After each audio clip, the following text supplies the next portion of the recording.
All right, welcome everybody. Welcome all my friends across the inner sphere. Hope you guys are all doing okay today. Welcome to another Avid webinar here. We're going to continue our coverage of the Unified Platform. I'm sorry, get my speaking together here and get this thing underway. Today I got a pretty cool webinar for you. We are going to cover all the feature enhancements that have happened for S6L Unified Platform.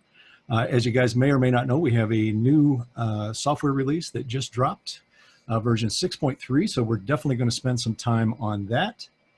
And what I thought might be nice to do is just kind of take a pause at this point, kind of in the history of S6L, and take a look back at over the course of the time, the number of software releases we've done, and I've kind of extracted the highlights out of it, just to get everybody kind of up to speed on where we are in S6L land, in Unified Platform land, all right?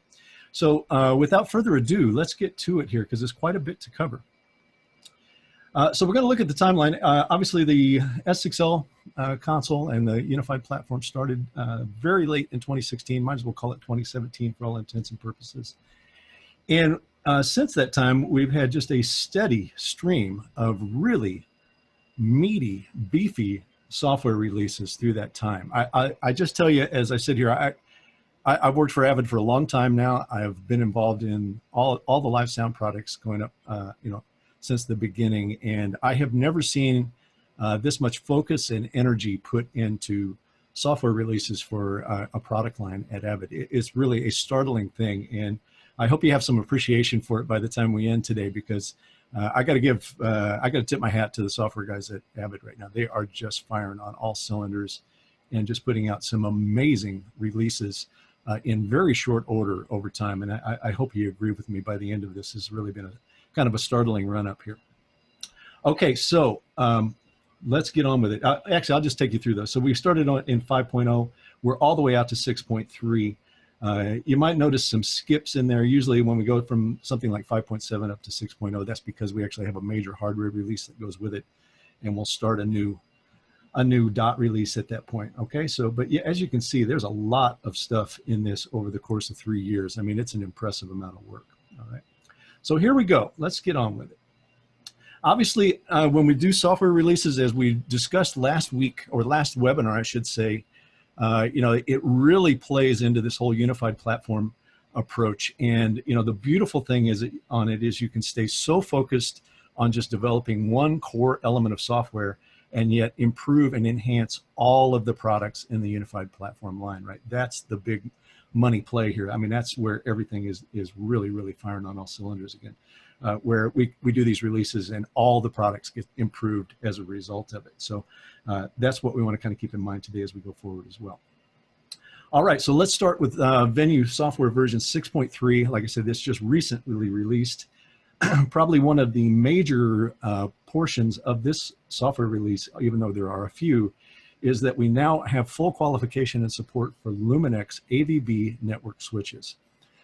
This has been coming for a little while. AVB is constantly in development, and we are always looking for ways to enhance our AVB network, et cetera. And this is going to be a big one. This is going to be a kind of a game changer for S6L products for sure. And here's why. So normally we work on a ring topology, meaning you come out of the engine to one device and then daisy chain the devices and then return back to the engine, which all sounds nice and good if you're in a relatively small, relatively simple setup. But as complexity grows and as maybe you start to get distance between components, et cetera, maintaining that loop and just understanding what leg of it you have in your hands at any one given time can get a little tough.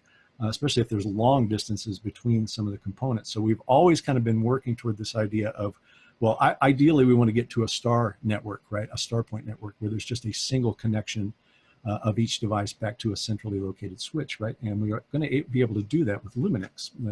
Fantastic company, really, really sharp guys working there.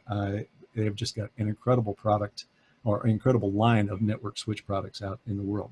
So in this situation, as you can see, we would come from our engine out to one network switch, and then just literally one leg from the switch out to all the, in this case, all the A ports, the primary ports for I/O, etc. And then if we want to go redundant, if we want to have a redundant scheme in place, then it's simply just adding a second switch and patching that into the secondary ports on all of the I/O gear. It becomes very, very simple to do, very simple to troubleshoot. It's really the way to work. I mean, I would certainly suggest everybody kind of work this way if they can, if the finances and the money allows them to do the extra switches into their systems. It's going to allow you a lot more flexibility in terms of how many devices you can connect, what is connected to the system at any one time in software, etc. So really, really great thing. All right, so let's move on.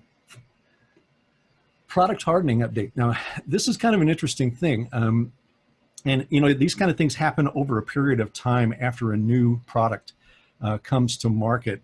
You need to do a little housekeeping from time to time on your software releases, and kind of clean up little things that have been bugging you or people or whatever over a period of time. So as luck has it, as Providence having it, whatever you want to call it, here we are in this downtime where we're kind of locked down, but it kind of coincides with our plan to do a product hardening release, which works out perfectly for us because everybody's kind of sitting on the sidelines a little bit. We can stay really focused on this and clean a lot of things up. So here's just some examples of what we did in this. We've enhanced the control surface activation process now. So if you just simply hook your ECX port on your control surface up to the internet, it will automatically activate your console. So not a lot of work involved in it. That was a little bit bloody at times in the early days of S6L, but I think we've got that really cleaned up now. The ECX software itself automatically installs with a console restore now. So if you restore your software on your console, it's automatically going to put on that ECX software. You don't have to do an additional install. Similar thing for Avid branded plugins. We can do an automatic restore, automatic install during the restore process there as well. Again, time saving, allows you to kind of pull the thing out of the box and get to work quickly on it. We have some enhanced network monitoring and some simplified logs export. All right, that's a mouthful, but here's all it means is that when we capture logs in the system, we're capturing way, way more detailed logs. And then on top of it, we've made it very simple. We've actually added a push button in the software to just have you download those logs right onto a USB key, email them off to tech support, and you can get a troubleshooting process underway much, much quicker and much easier. Okay, so again, these are all just kind of product hardening things, just trying to make the product a little easier to deal with some of this kind of stuff. Another one that has been asked for a long time, and we finally got it in this release, is your ability to define the display position on your console. So we have an external display that we all work with, obviously, and depending on your preference, you could have it on the left side of the console, right side of the console, or even above the center of the console, and you can choose where that monitor sits now. Previously, we didn't have a choice. It was fixed in one position. So even if you moved it to a different portion of the console, you had to kind of do this loop-de-loo with the trackball to get your mouse to go from console to screen. That's all kind of been taken care of now. It's really, really nice. And that's just done right on the software. Matter of fact, I'll show you where that's done just so you can get a sense of it here. Let's see, I want to go here. And then I want to go here. So it's on the little cog wheel down here.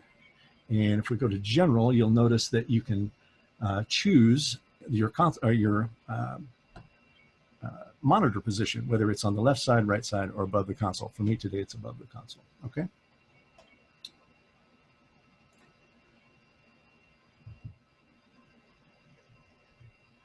All right, let's go on.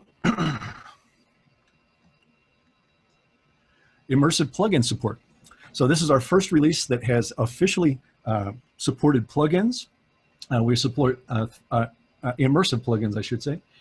In this particular one, we are supporting L Acoustics for Elisa, DNB Soundscape, and Spat Revolution by Flux. Okay, so really all I'm saying by qualifying is meaning both companies have tested it. We've verified that it does do what it says it's going to do on the console, etc. So as you can see, they show up as plugins here. If we were to take a look at those plugins in plugin form, let's get here. There's actually two Elisa plugins, one for their for the panning position, etc. Again, this is remote control, and then there's also a visual, which you cannot see here because I don't have the system connected to an LS or an L Acoustics DSP box. But if we did, you would see all the object positioning. We could drag objects, etc. You would see the object that you are on the given channel that you've got it inserted, etc. Right, and be able to move it around. Same thing for DMB soundscape. You can do all your positioning right on the channel that you have the plugin inserted on, and same paradigm for SPAT Revolution. Right. Oops, I'm sorry. I'm actually realizing that you're not seeing that. Let me go back over here. Apologies for that. Back up here. So there's the SPAT Revolution plugin. There's the DMB Soundscape plugin, and the L Acoustics, the ELISA plugin, and then the object positioner. So it would run as 2 instances on the S6L here. Okay. All right. Let's go back to here, and Immersive plugin support. The next thing is editable EQ and dynamics fields. And this is text editable, meaning we can do it actually on the software itself. So if we go to an inputs page here per se, get out of this, notice that on the software itself, I'm actually doing this on the software itself. I can actually highlight a field and enter data now. We could not previously do this on the external screen. So you can do this in all locations, all editable fields, editable in expander gate, compressor limiter, and the equalizer. Okay, so nice little touch there. Next one that we'll cover will be expanded gain guess. Now, this is a cool one. I didn't even know this was being worked on. The guys kind of took it upon themselves to do this. So I'm going to actually show you this. I'll give you this in play today. We'll talk about this. Just to kind of set this up and preface what we have improved here, if you guys have used gain guess before, you know, you understand that it is a situation where I can have a fader level up. Let me actually go to a camera here for a second, and I'll get that in there as well, just so we can kind of see this all work.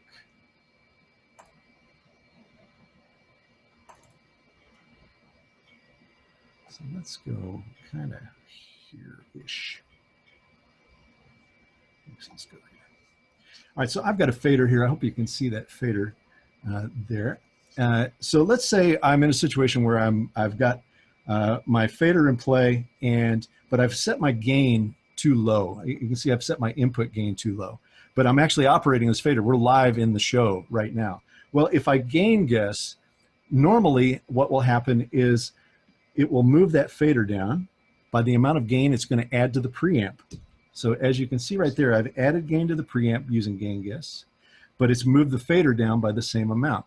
This was all great and good right up until we get to the point where we are mixing front of house and monitors, and we have pre-fade aux sends that are in play, right?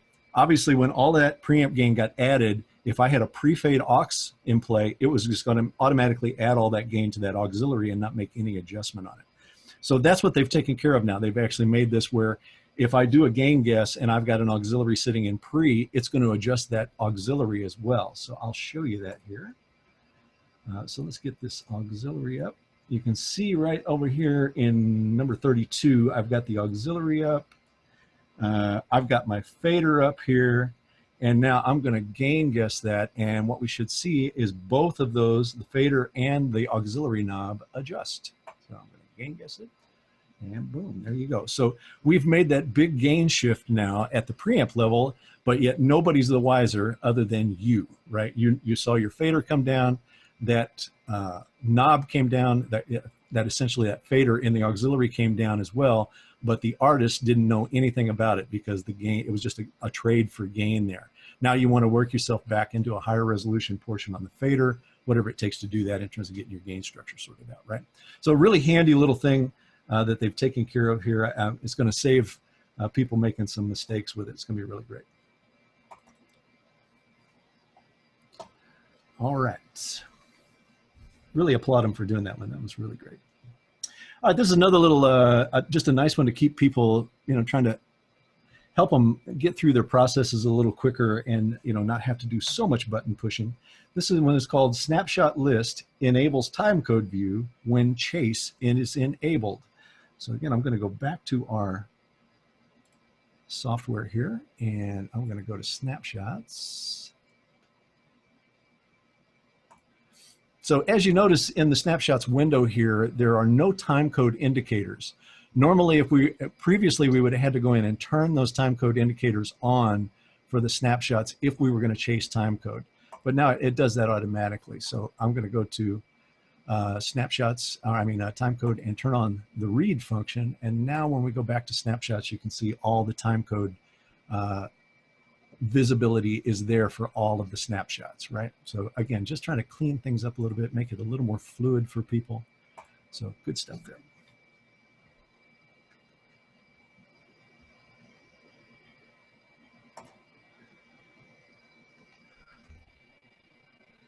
All right, let's see where we go now. So, okay, so that was the majority of them in 6.3. There are a few other little things in 6.3. Just in the essence of time, I'm trying to get through a lot of things here. I've pulled out what I thought were the most important ones. There's always going to be bug fixes going on. It's a software company. We're a software manufacturer. Bug fixes are a reality of life. Every company has this going on in their development. So a lot of bug fixes in that 6.3 and even this 6.2 release that we're going to discuss here. So stability is always on the climb. Dual operator mode. This is a really interesting one. We pulled this together for 6.2, and I would say to you, watch out for a webinar that focuses entirely on this. We won't go through it in too deep of a fashion today, but I do want to explain to you kind of how it works and kind of the concept. So let me get set up to do that. Got a lot of camera moves today. So the way you set up dual operator is on your MTM, and we go down to the gear again. So you can see now that we have the opportunity to decide whether we're going to be in dual operator mode or not. All right, you have to be in config mode to do this. I don't suggest you do this during a show, but if you're going to set up for dual operator mode, this is where you would do it. And I'll also kind of preface this by saying, don't get kind of fooled by the language here, right, of dual operator, meaning it requires two people. It doesn't necessarily require two people, but we wanted to give that possibility for 48D for sure because of the scope of the console. It's a big enough console that you could definitely have two people operating on it. But again, with the unified platform concept in mind, dual operator goes down to 32D, 24D, et cetera. You could do dual operator workflows there. I personally, I could think of a situation where I might go, yeah, I'm going to do my front of house in dual operator and have one portion of the console dedicated to my output section. It's just always going to be outputs. It's going to be the way I want them, et cetera, and set up and go, right? So it just really depends on your workflow, what you want to get in play. All right, so let's go ahead and put the console in dual operator here. So as you can see, the console kind of changes a little bit, and we have a left zone and a right zone now. The left zone on the screen is kind of outlined in blue. The right zone is the 16 faders to my right here. All right, so I'm going to get set up where you can see a little bit more of this as we do it. Let's go here again. And we'll get a little camera action. Yeah, here we go.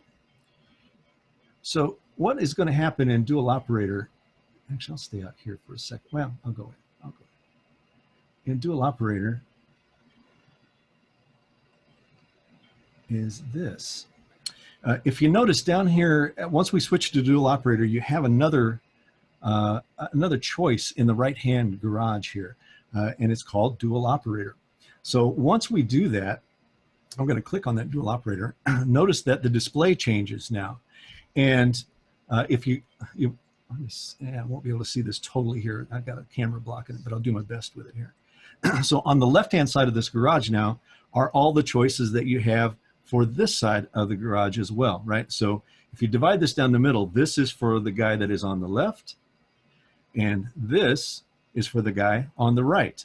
So normally, obviously over here, I can do all of my input choices, my auxiliaries, whatever I want to do for the left-hand guy. I can navigate all of those things. I can do exactly the same thing on the right-hand side as well. So if I want to go to inputs over here, I can go to inputs and get through all the input layers. I can also get through outputs, VCAs, and even have layouts over here that are independent of the layouts on the left-hand side of the console. So I could do a whole custom set of layouts on the right-hand side of the console and a whole set of custom layouts for the left-hand side of the console. And these two guys could operate essentially separate.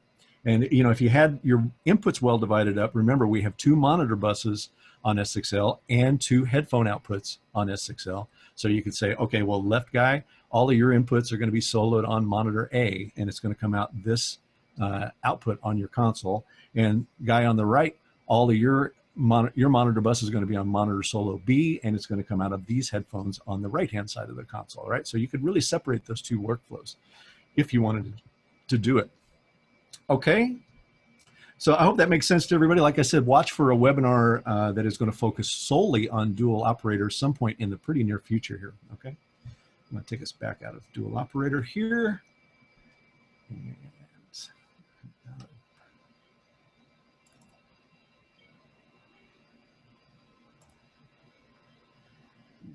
here. Okay, all right. It's a lot of button pushing, man. All right, expanded layouts and members. All right, so this is similar to what we had, similar to what we want to discuss in the dual operator, but it's also has to do with the 48D coming online. One of the things that we realized if we were going to release a console this big is that we were going to start to get challenged in not necessarily compatibility of show files from system to system, but the ease with which you move from system to system with the same show file.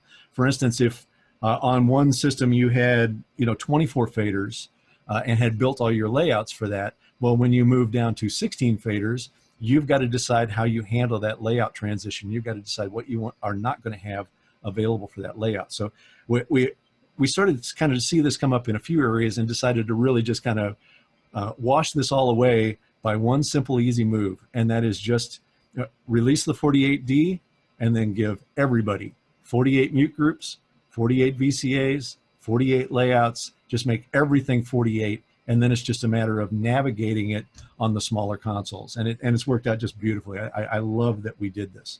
So if you take a look here, maybe I can zoom in a little bit here.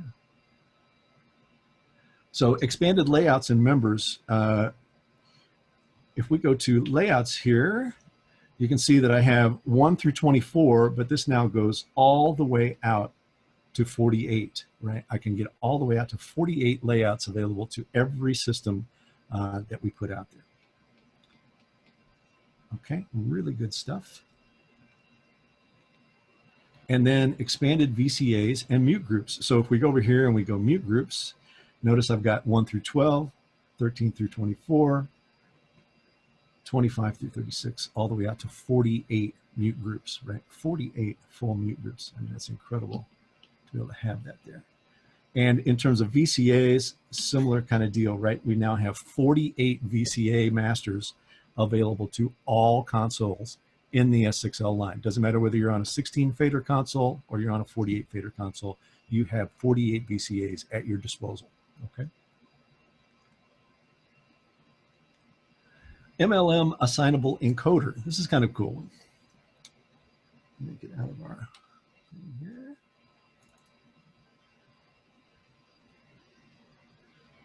So for this guy, let me get set up to show this here. Now I'm a little challenged here in that I don't have a touch screen, but it's not going to matter. I think I'm going to be able to do it either way. All right, so the idea here, let me get this up here.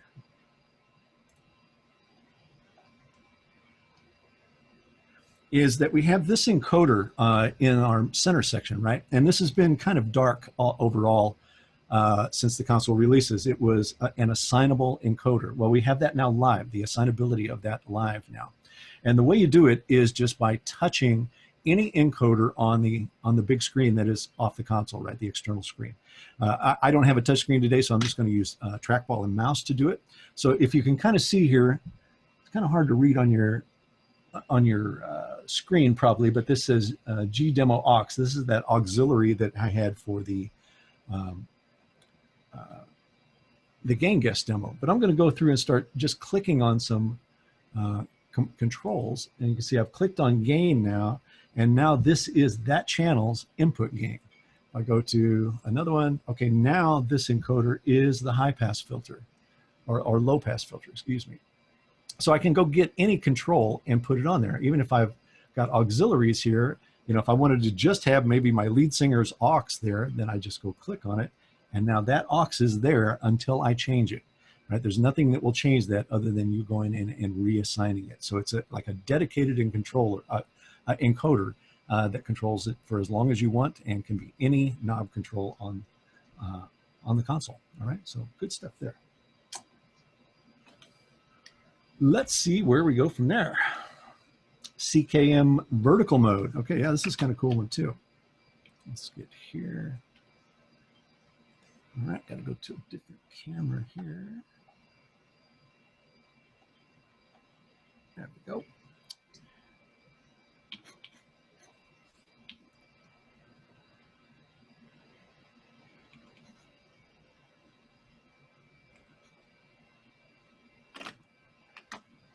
Okay, so for CKM vertical mode, if you notice, you know, on S6L, we always have this kind of analog workflow available to you, which is channel strips, right? We have enough encoders to be able to create a fader plus a channel strip of controls, right?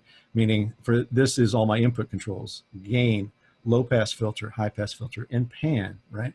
But we have the ability to put other parts of the channel strip in there if we want as well. And in the past, we've always used the scroller to be able to scroll down and get all the way down into any other set.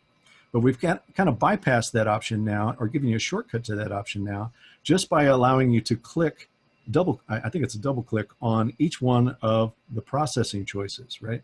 So if, for instance, if I double click on EQ, now I have the gains, the four EQ gains available on a per channel basis. If I go dynamics, now I've got attack, threshold, attack, release, and range in channel strip view on these particular ones. So it's just a quicker way of getting there, right?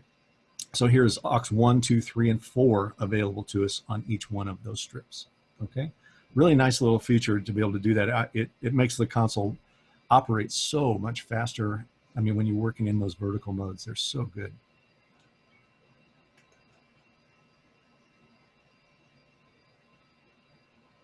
All right, so let's go back to this. And remember, this was all in 6.2, all of this. Plug-in zoom view via CKM plugin. This is one I've been kind of waiting on for a long time, and we did a pretty good job with this. So I'm going to pull this up there for you. Let's go inputs.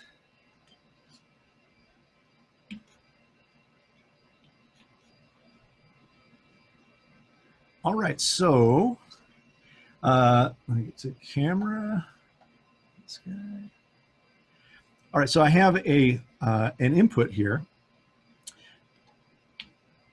And the idea is, how do I get to the plugin for that very, very quickly? I've got a number of plugins on this channel.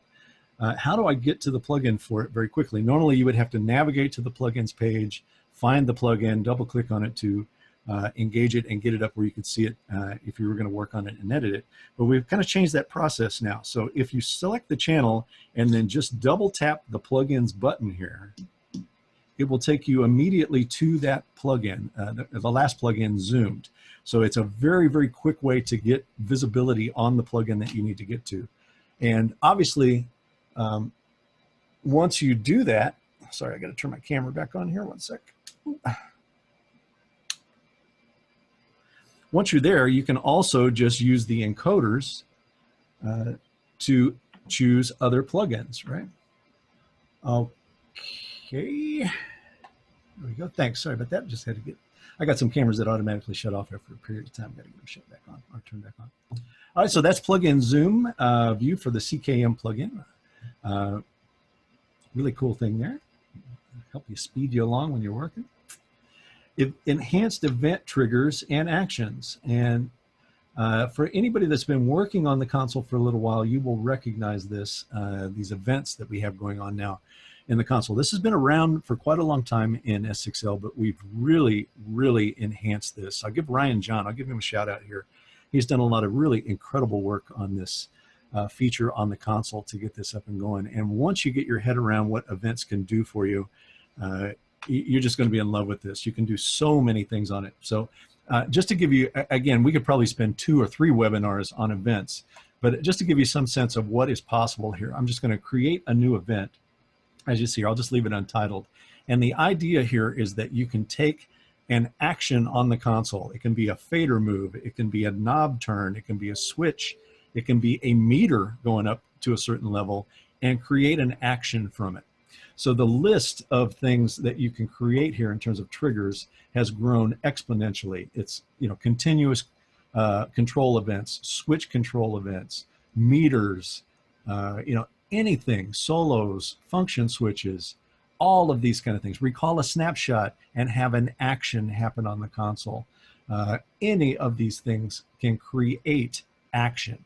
So if we go down here and now look at the action that is available to us, you know, attentioning channels, paste to attention channels, all kinds of stuff here. Pro Tools, play, record, stop. I mean, you just name it. You can just do so much great stuff out there. And, you know, I would encourage you to stay in touch with the Facebook site for S6L. There's a lot of discussion on events there and ones that people are building. I'm sure at some point I will have a webinar, like I said, maybe 2, I don't know, on events. And I may just invite in a bunch of guys that are really doing this well and you know, making some really rich choices in terms of events here, and have them share them with you guys, okay? But needless to say, that is going on. We've enhanced that over 2 or 3 releases, and it's really, really something right now. Really great. And that is 6.2. Let's move on to 6.1. We're just kind of doing some time travel here, going back in time. Expanded aux view on the external screen. So if we go here and take a look at the input screen, I kind of got it revealed there. Previously, we didn't have any way on a per channel basis to kind of access pre-switches, et cetera. You had to do that on the surface, but you can actually do that in the software now. And it's with this little arrow set right up here, this little diagonal arrow set. If you click on that, you now have access to all of the auxes for that channel that is selected, right? You can create color, you can do all kinds of stuff here. You can do some sorting here if you need to do it, much like we do on our on the MTM. It's a similar kind of paradigm here. You can create favorites, or you can do some sorting in here. It's a really, really handy way to work and gives you great insight on the external screen, okay?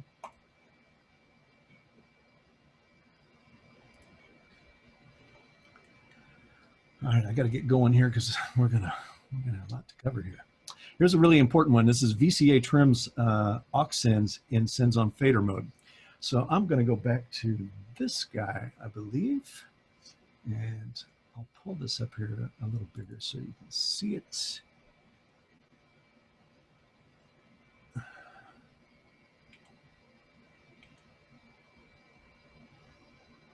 All right, so I've kind of mocked this up a little bit. So I've got a drum kit here that I've kind of created, and we're going to use this VCA trims aux functionality. Now, the idea here is that if you take a set of inputs and you assign them to a VCA, when you go into sends on faders mode, you can then use that VCA to trim the levels that are in the auxiliary, right? So this works like a subgrouping function. If you're mixing monitors, this would work like a subgrouping function for you to a degree, but it's trim only. So I'll give you a demonstration of how this works here. Stand by. All right, so on the console right now, as you see, I've got a set of drum inputs. I've got a VCA that is assigned to those drum inputs, and this is obviously the auxiliary master, right? So if I go into sends on fader mode now, and I select that aux, notice that the levels jump up here. These are the levels that are actually in the auxiliary. They would be represented here as well, right? And the VCA is sitting right at unity, or it should be, and I can actually trim those levels in that aux with this VCA. Now keep in mind, this is trim, this is not absolute level. So as I make a trim, if I go to select another aux, let's go down and select aux 4, notice this jumps back to 0 or unity, and I'll be trimming them in that auxiliary now. If I go back to number 1, This is back to 0. I'm just imparting more trim to it, more trim, right? So this is a really, really handy function. I actually find myself using this in front of house workflows as well. It's really great. Very handy though, especially comes in handy when you have lots of VCAs, which you do now. Every console's got 48 VCAs, so you can set up ones to do this specifically for that task, right?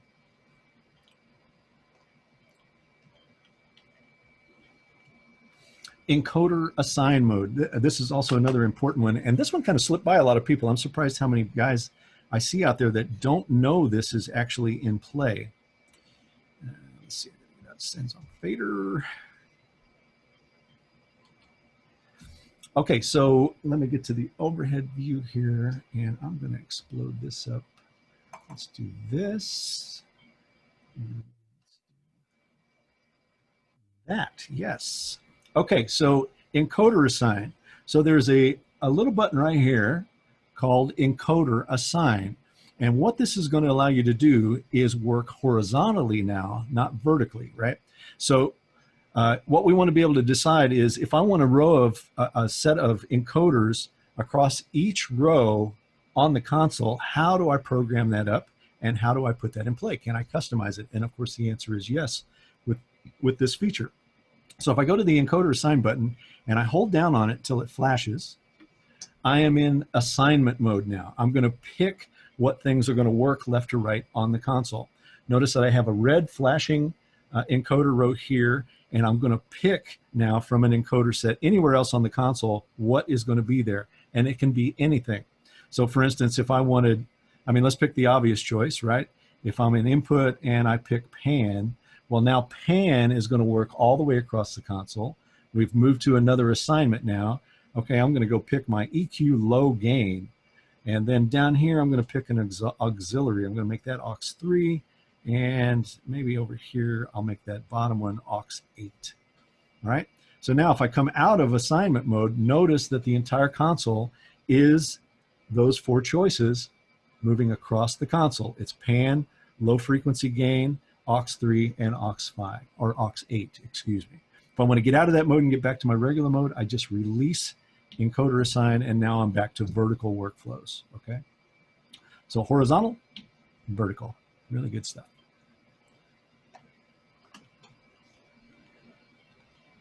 Attention on fader, another really cool one here. Let's see if I can zoom out here a little bit. Okay, attention on fader is really aimed at people that are working a lot in the universe view. So if you'll notice, once we added this feature, it actually comes up here in this garage. So you see where it says attention on fader, attention on fader. So what is going to happen when I do that is I'm going to press attention on fader here now. And now any input or output that I select in the universe view will show up on this fader. Okay, so I just attention channel 18, it is now on this fader. If I attention an aux master, it is now on this fader here. Sorry, it's a little out of view there, but you can see what's happening there. So it's a quick way to get to any channel really quickly without having to do any kind of layer adjustment on the console, not lose sight of anything. I can just literally scroll and attention a channel, and it shows up on this fader. Okay, so really handy there. I'm glad we did that, man. It was a really big asset to have that particular thing in play. Attention on fader. Venue function pad app. All right, let's see. Let's go to this guy. Yeah, I'll do it there.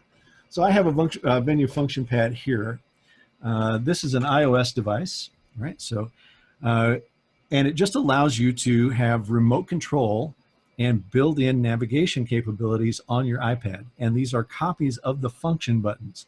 So if you go to an event and you say, okay, I want function 1 to do this, it shows up on the iPad as function 1, whatever you've labeled it, right? So if I do that, that takes me to my inputs page. These are all just kind of pre-assigned ones that I can navigate software with. Let's do this. Well, you get the idea, I'm sure.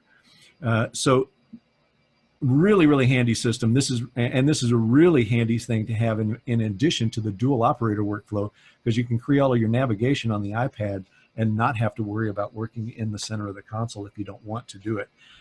You know, you can do all kinds of stuff with this. So really handy little device. It's available for iOS devices. Really good stuff. You could do this on phone too if you wanted to do it. You want to do it on your iPhone, you can have the same thing show up on your iPhone. I'm going to set that back there for now. So this is all in 6.1. As you can tell, this was a pretty beefy release when we did it. Pro Tools Redundant Record. This was a really important one, and we had been working on this for a long time and finally got it. The idea was that with our regular AVB record, we could do 128 tracks of AVB record to a Macintosh computer via AVB network. But with our D port on the Surface, you can now just add a second Cat5 cable to a second computer and have redundant record going on. It's really redundant record, redundant playback. It's really great stuff. So for somebody that's been around the business for a long time, I just cannot get over how easy we do this now, considering how hard it used to be. It's really cool, really cool. All right, let's move on to 6.0, and then we're going to hit the time warp here and go pretty fast for the rest of these. Indication of aux, VCA, and mute. I'll go back to my software here, and I scroll you down. Stand by for me.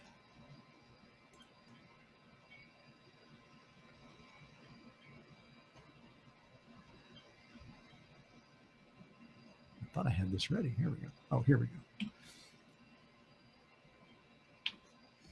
All right, so on the screen there, you can see a channel that's got a number of things done to it that I'm going to highlight for you. So we have a lot more indication on the channel strips now of what is actually going on. So I'll just highlight them here in annotation. So for instance, down here, we can now see group assignment for the given input. We can see left-right assignment. We can see mute assignments for the input, as well as VCA. So all on that channel strip that is sitting in front of you on a CTM, on a channel touch module. You can glean a lot of information about the channel itself, okay?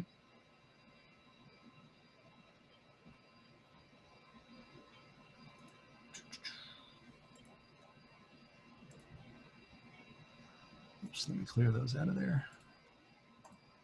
All right.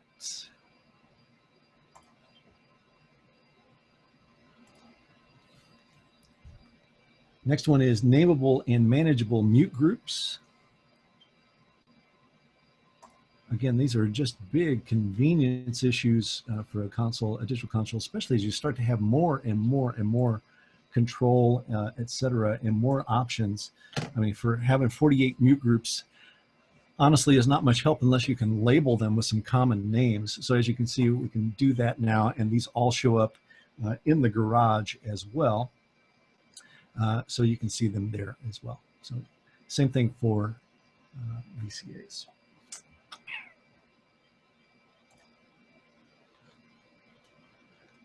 Simple OLEDs. Let's do that one real quick. This was also a really important one in my mind. Let's go to the overhead camera there. Some inputs up here. All right, so actually maybe this is the better one. Yeah, this might be better. So you can see the character display here along for these inputs, right? Well, previous to us offering this simplified version of this, this is what it looked like.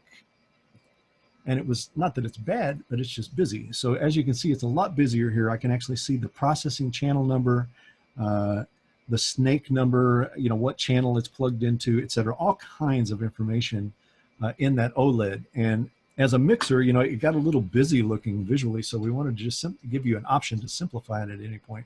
So if you go to the interface or interaction screen on the console, this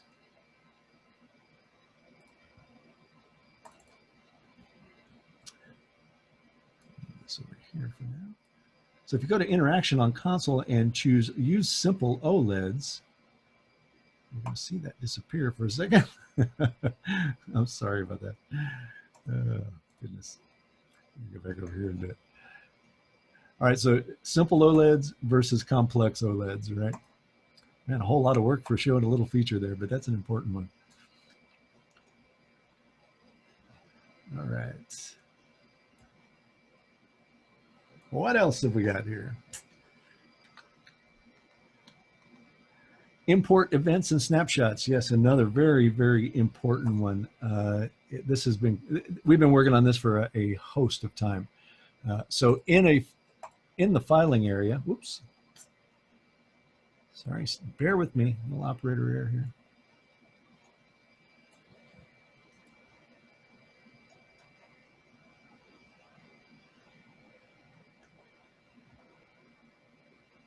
In the filing area, we have the ability to import events and snapshots into the currently loaded snapshot. So for instance, let's just go here. I have obviously this webinar preload here, but if I wanted to import snapshots and events into that, I just go down to the import button and say import snapshots. And these are all the snapshots that are available in that show file that I've got highlighted here. Same thing would apply for events, where I can just import events from some other snapshot or some other show file, excuse me, in the system that I have sitting in front of me.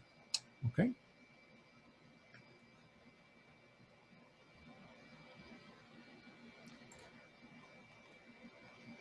How about Venue 6.0 support for Waves sound grid option card? So yeah, this was really a cool breakpoint for us in terms of software, where we got the full integration of Waves sound grid to the platform. In that situation, you know, obviously we wanted to do something really special. So we made it where you could have 2 Wave sound grid servers online, one running redundantly, single licenses, just required the use of a single WSG HD card, and you are off to the races. Full compatibility with legacy show files that have Waves in them. So this was a big moment for us to get that going. We had a lot of people clamoring for that, and it's been very, very successful. Next was Venue on-stage app support. So we'll go back to the camera here for this. Let's go back to this guy. So this was meant to replace kind of our PQ system. So if you notice here, the idea was that this would sit on stage with an artist and they could have some control, some bi-directional control over their mix. Meaning if they made a change, the engineer could see it. If the engineer made the change, the musician could see it. And we can have up to 16 iPads available on stage to be able to do this. So I have a bunch of auxiliaries up here. I'm just going to select one mix, and you can kind of see that it's available to me here, and it's really responsive. This is really an elegant interface. And again, it's available for iOS, and you can do it on your phone as well. So all of that is available to you.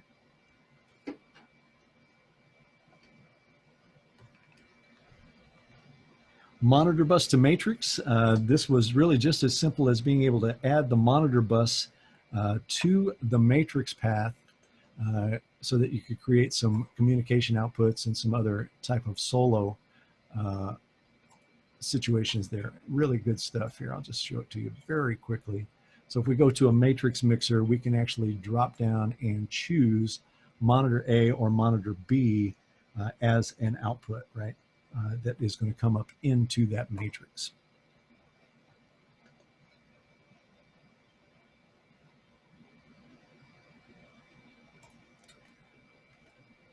Snapshot hierarchy, parent, child, groups, and momentary. Again, another really kind of landmark change for Venue software here. And all has to do with snapshots, right? So if we go here now and take a look at snapshots, notice we have a lot more options now. I'm going to go down here and create a new snapshot. Drag it down here and another new. So you have the options now of making them a parent snapshot or a child snapshot. So I could take this snapshot and drag it up into this, and notice that it's 008.1. It's actually a child of that snapshot that is above it. We also have the ability to make a snapshot momentary. That means it takes it out of the running order in your snapshot list. You could use this to do utility patches, maybe something set up during tuning, system tuning, all kinds of stuff like that, and not have it interrupt your flow of your regular snapshots. You can also do grouping if you want to do grouping as well.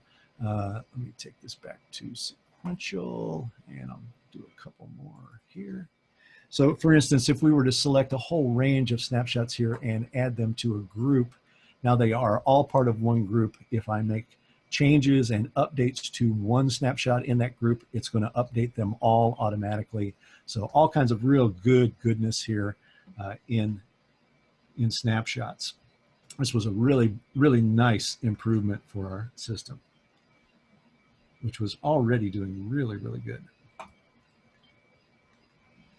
Reorder outputs, drag and drop, pretty straightforward here, obviously, but you know, we did not have the ability to do this early on. And it's one of those things that's very easy to look over and just kind of go, wow, I had no idea we couldn't do that, but this is really great. So even matrices, I can take and drag and drop them into different locations. Anything I want to do there to reorder them without any fuss or muss, right? Stereo, mono, doesn't matter.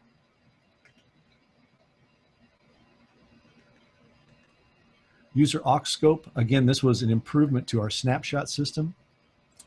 So if we go here in scope, you guys will remember from legacy Venue software, we had the ability to divide auxes up into two different types of scope.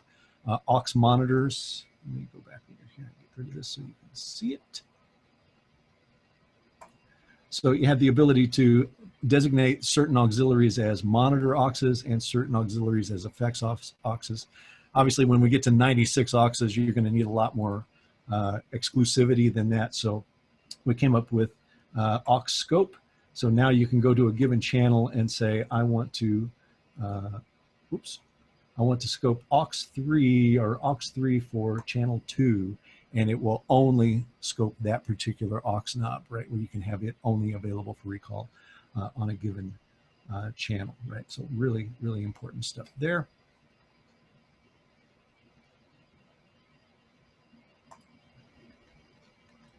And then input sharing and gain tracking capabilities with virtual sound check capabilities, right? So this was really something when we got this going. So the ability to do input sharing and gain tracking in our systems, we can do that very seamlessly now. It's a great input sharing and gain tracking system. I've used it on tour countless times. It's just rock solid. I've had very few problems, if any, with it. But to also have the ability to do virtual sound check in that kind of environment for both consoles is really great. There is an entire webinar discussing this entire process. I encourage you to go back and check that if you want to see all the particulars of how it works. Okay, let's see. Well, that is about it. Wow, how did I do? 56 minutes, not too bad. I was really scared it was going to take a lot longer than that. So. But thank you guys for tuning in for that. We are going to have a Q&A section. I think I forgot to mention that at the top. So Sarah, you can ding me for that later. So let me grab a drink of water and then we will get right on some questions and answers. I'm sure that we have all kinds of stuff that's going to be generated from that list of things we talked about here.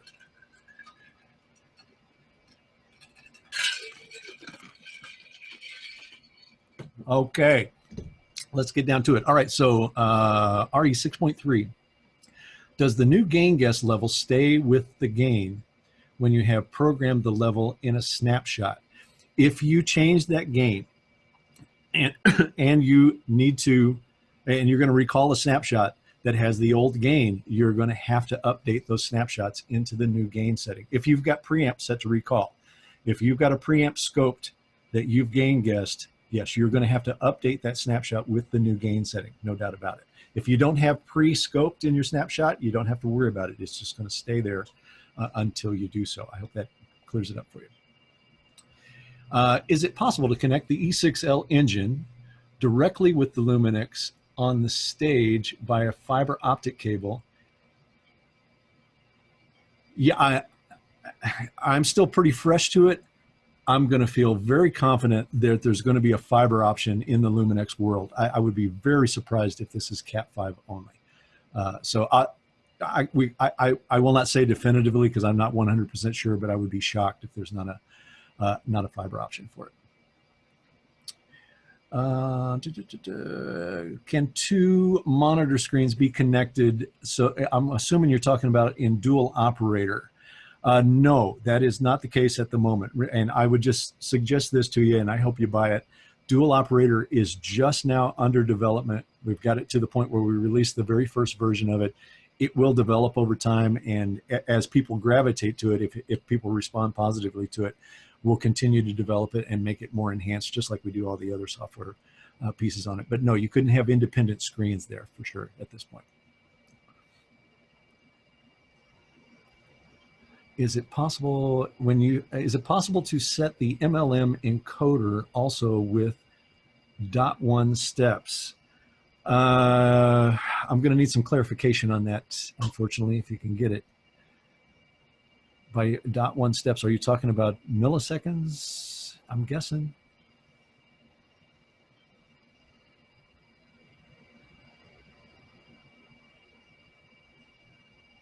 Yes. Well, once you establish the encoder, the assignable encoder, let's go to here for a second. Once you establish the functionality of that, like I said, it's going to stay there in control of whatever parameter you put there until you change it. So nothing's going to deactivate it there by selecting another channel or whatever. You actually have to go to the software, click or touch on the on-screen encoder to change the functionality of that encoder. Okay, so it will stay there until you change it. The resolution of, so I'm sorry, I'll just start talking here. The question was regarding, is it possible to set the MLM encoder also with the 0.1 millisecond steps? It will follow whatever resolution has been designated in the system. So if you, there's no additional resolution that's going to happen at that encoder simply because it's just a remote control. It's a tactile control for whatever is in the software already. So there's no change of resolution possible there, if that's what you're asking.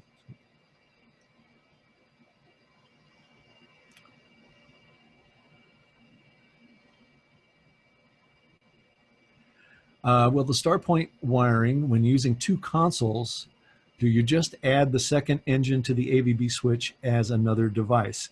Essentially, yes, that is exactly how it will work. You will be able to gain share. Here we are in the process of qualifying more gain sharing than two system. So stand by for that. We are working really hard on that and feel very good about how that's going to go. So, but essentially, yeah, that's it. You know, you're going to have multiple engines attached to those switches. Look, we'll have all of the qualified diagrams up for that very soon if we don't have them up somewhere already. I think in the What's New doc for 6.3, there's already some documentation and some diagrams in there. So if you haven't downloaded that from your MyAvid account or taken a look at it, take a look at that. It'll probably give you what we got so far, okay? You mentioned the current version is 6.2. Actually, it's 6.3. Ours is still 5.3. How do we upgrade? Is it one step from 5.3 to 6.2? That I am not 100% sure of. What I would be 100% sure of is it's going to require you to restore your consoles. There's going to be a restore process. It may require you to jump into a particular version and then move up again. I don't know for sure. I don't have a solid answer for you on that.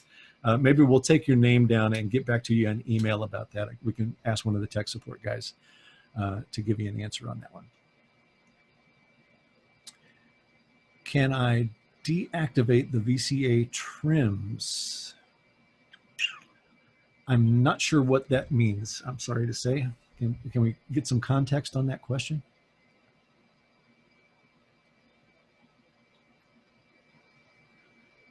Are you talking about when we're using VCA trims to aux?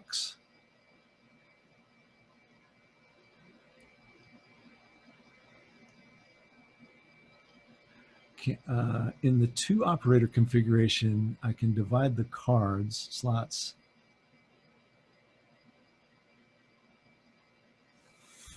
I'm just going to read it, but I'm not sure I understand the question. In the 2 operator configuration, I can divide the cards slot in parentheses between operator A and operator B for the aux when you're in switch mode. I'm sorry, you're gonna have to make that question a little clearer for me. I'm not sure I understand it.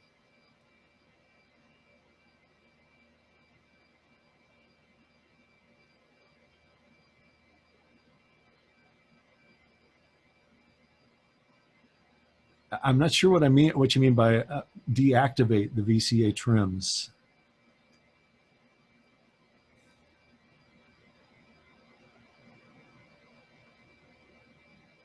Okay, so this is a new question on the same thing. So when in Sends on fader mode, what is the max trim from gain, max trim gain from the VCA master since it jumps back to Unity after switching? Yeah, so let me recall that and we'll pull it up and play with it a little bit here. Okay, so hopefully you can see this okay. Actually, I'll move get this blown up so you can see it.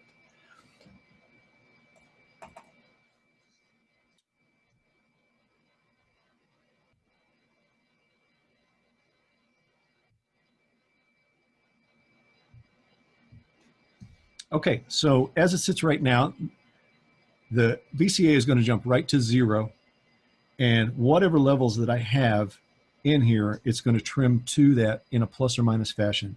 Obviously, I can go up to, I guess it's probably plus 12 on the initial trim, or I can come down, and it's one area where you've got to be aware of what you're doing here in terms of trim.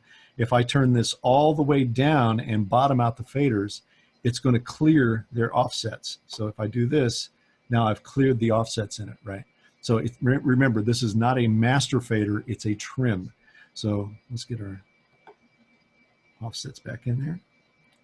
And I'll trim it up. And if you need more or less trim, you just come in and out of it, right? Every time I go back, it's going to give me another little bit of trim at 0. It is totally a trim, just like if you're working in automation trim. Would be exactly the same thing here. So I hope that answers it here. You have as much trim capability as you have fader range. All right. Okay, hold that for a second there, Dirk. Don't go any farther. I'll lose sight of the questions here. New one. When in SOF mode, Sends on fader mode, what is the max trim gain from the VCA master? Okay, so I think I just answered that. Will the built-in comp ever have the option of being post-EQ, or is it baked in as pre-EQ? It is essentially baked in as pre-EQ, but you can take, using the sidechain, you can actually create it where it's actually sensing post-EQ. I wish I could draw that out for you here, but you can do that. It's not a true post-fade dynamic at that point because gain is still, attacking it previous. But you can have it sense where it's post EQ, right? So you can set it up that way by using the sidechain input. Matter of fact, I think Ryan John's got a great little tutorial on how to do that. Might look for it online. It might be in one of the venue videos.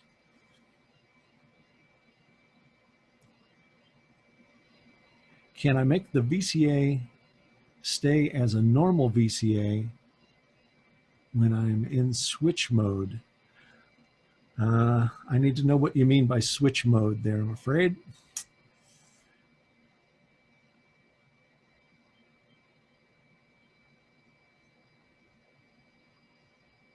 Are you talking about when we go to Sends on faders? If you're asking, I'm just going to assume this is what you're asking. Can I make it more like a normal VCA if I'm in Sends on faders? Yeah. Yeah, no, it's always going to work as a trim there because it's got to be able to, be available to all of the auxes, not just one aux. Remember, when you're using a VCA, if this was just the normal VCA to the mix bus, this is the only bus that you're dealing with, right? And even in VCA, if you had let's say these are your drums that are going to the left-right bus now. Even that, if I bottom it out, it's going to take off the offset. So that's still going to be in play there. Yeah, there's no difference in operation there. It strictly works as a trim to send zone faders. That's why it's called trim to aux.